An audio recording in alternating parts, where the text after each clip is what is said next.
Sanjjanaa, thank you so much. I want to understand, since you have worked with Darshan and you have known Darshan, did he at any point tell you about these kind of messages that, Pavithra was receiving? And what kind of man was he in terms of, being in an equation such as you had? Firstly, I have been his co-star and I have not been his friend to know his personal whereabouts. But I can tell you one thing, that Darshan is like a demigod figure out here in the Kannada industry. He's having an image of an actor, of a successful actor, which is larger than life. And people just not watch his films or fan him. People out here worship him. He's as big as that.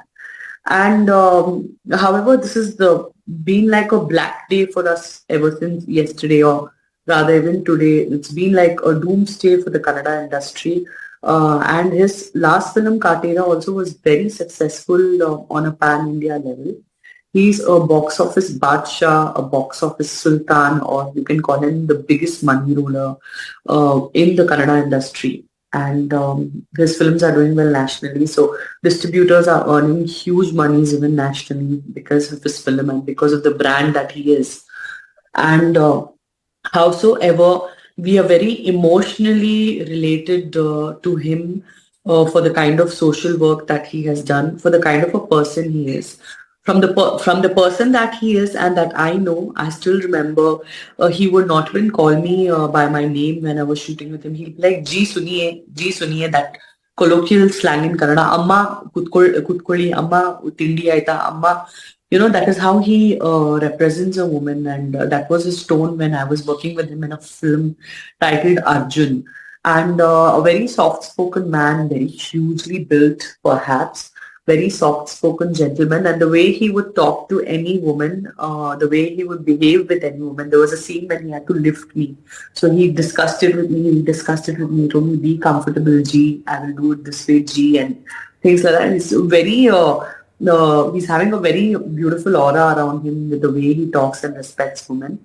And on the other hand, this situation has come up and it has completely shocked the guts out of every person in Karnataka. Okay, so the entire film industry is shocked, but the larger question is that here is a superstar.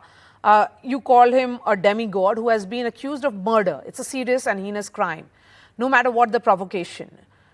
He has allegedly taken somebody's life. So in your conversations with him, there are, it is being said repeatedly, and I'm going through some articles which said that he was not new to controversy. He was known to be temperamental. No, I'm telling you, the particular person who has been spoken about in the news is true. The particular person whom I know in person, it feels like two different personalities.